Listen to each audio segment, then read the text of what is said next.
اسلام قبول کرنے کے بعد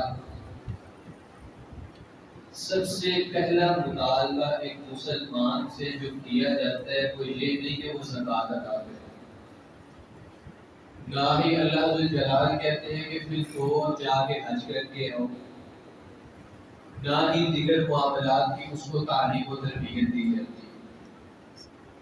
اسلام قبول کرنے کے بعد، کلمہ پڑھنے کے بعد سب سے پہلا اس کے ساتھ مطالبہ کیا جاتا ہے نماز کا، کہ سب سے پہلے نماز ادا کرنی ہے۔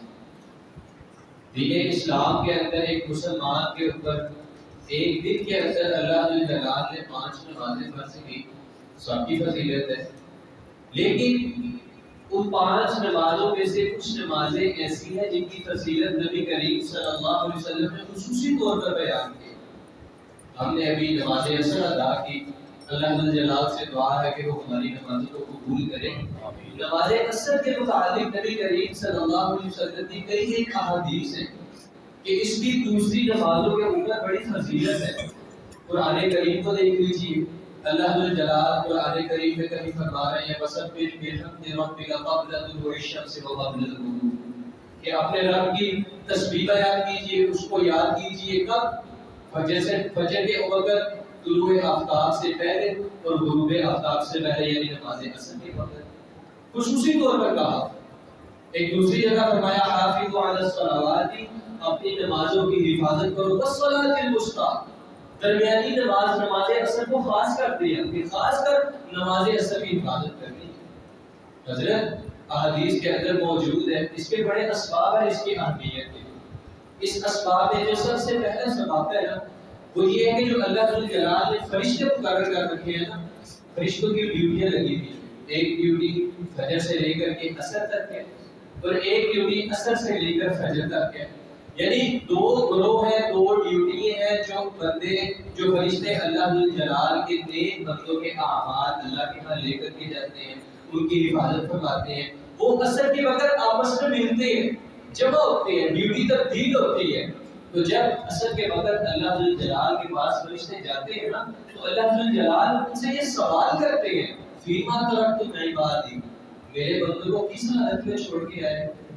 اللہ جلال سے کوئی بات، کوئی چیز ڈھکی چھپی نہیں ہے، ہر چیز سے باخبر ہے، لیکن پھر بھی فرشتوں سے پوچھتے ہیں میرے بندوں کو۔ ہم دنیا میں کہتے ہیں میرا مال، میری عزت، میری فلاں چیز، اللہ کی اس طرح پیار سے پوچھتے ہیں میرے بندوں کو کس حالت میں چھوڑ کر آئے؟ تو فرشتے کیا کہتے ہیں وَهُمْ يُصَلُّونَ، اللہ وہ تیرے سامنے جھکے ہوئے تھے، نماز پڑھ رہے تھے۔ حضرت کون سی نماز کا وقت تھا؟ عصر کی نماز کا وقت۔ تو اگر کوئی بندہ اسے قضا کرے گا، اسے پڑھے گا نہیں، تو فرشتے اس کے متعلق جا کر کیا خبر دیں؟ اتنی بڑی فضیلت ہے اس کی۔ دوسرے نمبر پر ہمیں ہماری زندگی کے امور کے متعلق، ہماری زندگی کے جو پہلو ہیں ان کے متعلق کئی ایک پریشانیاں ہوتی ہیں، کاروباری لحاظ سے، گھریلو لحاظ سے، بڑے لحاظ سے ہمیں مختلف پریشانیوں کا سامنا کرنا ہوتا ہے۔ ہم نیک لوگوں کو کہتے ہیں کہ یار ہمارے لیے دعا کرنا۔ اگر ہم مسجد کے قاری صاحب سے ملے، امام صاحب سے ملے، مولوی صاحب سے، خطیب صاحب سے ملے نا، وہ ہمیں دعا دے دیں، اللہ آپ کو برکت دے، اللہ آپ کو عزت دے، خوشی ہوتی ہے کہ یار ایک نیک بندے نے ہمیں دعا دی۔ تو حضرت کیا خیال ہے اس کے بندے کے متعلق، اس شخص کی خوش نصیبی کے متعلق کہ جس کو کائنات کے سردار نبی مکرم صلی اللہ علیہ وسلم دعا دی، اس سے بڑا کوئی خوش نصیب ہو سکتا ہے؟ نہیں۔ ان کی دعا کے مستحق ہم بھی بن سکتے ہیں۔ نبی کریم صلی اللہ علیہ وسلم کی ایک حدیث ہے صحیح، جس میں نبی کریم صلی اللہ علیہ وسلم نے اللہ جلال سے یہ دعا کی کہ اللہ ایسے شخص پر رحم فرمائے جو نماز عصر سے پہلے 4 رکعات نفل ادا کرے۔ کتنا ٹائم لگتا ہے حضرت؟ تو مشکل 10 منٹ 4 رکعات پڑھنے میں، اور فائدہ دیکھیے کہ نبی کریم صلی اللہ علیہ وسلم کی دعا کا بندہ مستحق بن جاتا ہے۔ جب اللہ جلال کسی بندے پر رحم کرتے ہیں نا، تو بندے کے سارے معاملات، کہتے ہیں کہ یہ تو سیدھیاں ہیں، جب اللہ جلال بندے پر رحم کرتے ہیں سارے معاملات بندے کے ٹھیک ہو جاتے ہیں، ساری پریشانیاں دور ہو جاتی ہیں۔ کس وجہ سے؟ اگر ہم ٹائم کے نماز عصر پڑھنے آئیں گے، اس سے پہلے 4 رکعات پڑھیں گے، اس وجہ سے۔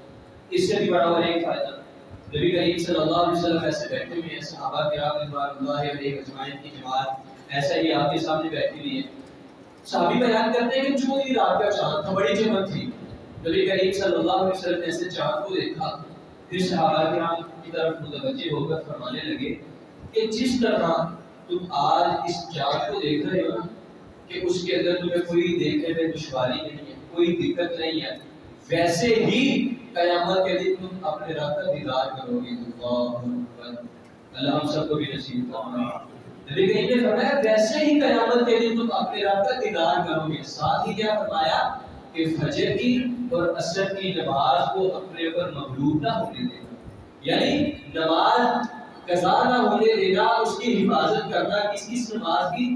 فجر اور عصر کی نماز کی۔ فائدہ کیا ہوا؟ نبی کریم صلی اللہ علیہ وسلم نے پہلے بتلا دیا کہ اللہ جلال کا دیدار ایسے ہی کرو جس طرح تم آج چاند کو دیکھ رہے۔ وہاں کوئی اور نصیحت بھی آپ کر سکتے تھے، لیکن نبی کریم صلی اللہ علیہ وسلم نے نمازوں کی حفاظت کی نصیحت کی۔ کن دو نمازوں کا نام لیا؟ فجر کے ساتھ عصر کا۔ اور ایک مسلمان کی یہ خواہش ہوتی ہے، دلی خواہش، کہ مرنے کے بعد اللہ اس کو جہنم سے آزاد کر کے جنت کا داخلہ دے۔ ہوتی ہے کہ خواہش؟ میں گناہ گار تو گناہ کرتا ہوں، آپ کے اندر کوئی خرابی ہے، کوئی خامی ہے، وہ ساری باتیں ایک سائڈ پہ، بندے کی خواہش لازمی ہوتی ہے کہ اللہ جلال اس کو جنت کا داخلہ نصیب کرے۔ نبی کریم صلی اللہ علیہ وسلم نے فرمایا جو بندہ دو نمازوں کی حفاظت کرے گا، کس کی؟ فجر کی اور عصر کی، اللہ جلال اس کو جہنم سے آزاد کر دے گا۔ اور ساتھ فرمایا من صلی الفجر، جو شخص دو ٹھنڈی نمازیں پڑھے گا یعنی فجر کی اور عصر کی، داخل الجنہ، اللہ جلال اس کو جنت کے اندر داخل کرے گا۔ حضرت اتنی اہمیت اس کی فجر عصر کی نماز کی۔ آج ہم دیکھتے ہیں کہ ہمارے نزدیک یہ مسجد بڑی قریبی ہوتی ہے، اندر والا حال کھلا کہ آج اتنے نمازی ہیں ماشاءاللہ، لیکن کہہ سکتے ہیں کہ 40% بھی نہیں ہے۔ آپ اندازہ لگا سکتے ہیں، جمعے کی نماز سے لگا لیں، عیدین کی نمازوں سے لگا لیں کہ کس طرح ہر بندہ اپنے کام کا چھوڑ کے آیا ہوتا ہے، تب کتنے نمازی ہوتے ہیں۔ تو آج دیکھ لیں کہ باہر روڈوں پہ، دکانوں پہ، بازاروں میں کتنے لوگ اپنی نماز کو، نماز عصر کو، دوسری نمازوں کو قضا کر رہے ہیں۔ نبی کریم صلی اللہ علیہ وسلم کی جب نماز قضا ہوئی عصر کی، نبی کریم کا کیا معاملہ تھا صلی اللہ علیہ وسلم؟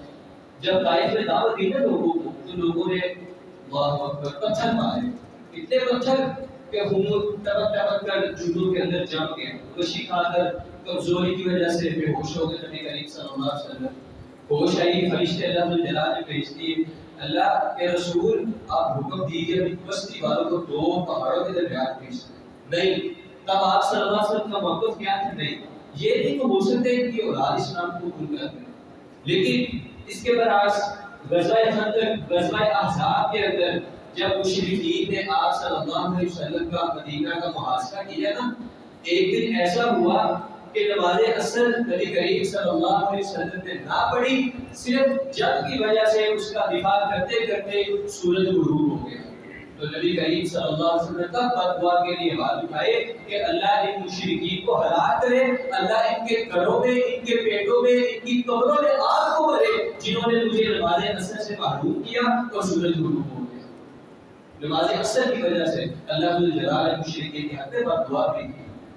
اور آج ہم نماز پڑھنے نہیں رہتے، اپنے سے کاروبار میں بیٹھے رہتے ہیں۔ نبی کریم صلی اللہ علیہ وسلم کی ایک حدیث جس میں نبی کریم نے فرمایا کہ جو بندہ عصر کی نماز کو چھوڑتا ہے نا، وہ سمجھے کہ اس کا گھر، اس کا کاروبار، اس کی ہر چیز تباہ و برباد ہو۔ اتنی بڑی خامی، اتنا بڑا نقصان اور اتنا بڑا اس کا بندے کو خمیازہ بھگتنا پڑتا ہے۔ میری اور آپ کی نظروں میں تو نہیں ہے اس کی، لیکن جو اس دنیا کی سب سے عظیم ہستی ہے اس کی نظروں میں بہت زیادہ دقت ہے۔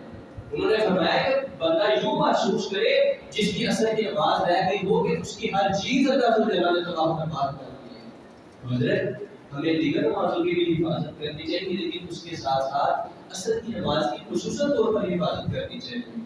آج بڑے معاملات معاشی لحاظ سے، گھریلو لحاظ سے بندہ آئے عصر کی نماز سے پہلے جب بھی اذان ہو اس وقت کام چھوڑ کر آنے کیا ہے کہ یار میں نے نماز سے پہلے جا کر 4 رکعات پڑھنی ہے، اللہ جلال کے پیارے رسول صلی اللہ علیہ وسلم کی دعا کا مستحق بننا ہے۔ کوشش کریے کل سے انشاءاللہ، لازمی کوشش کیجیے، اللہ پاک ہمیں اس کی توفیق عطا فرمائے۔ وما علینا الا البلاغ۔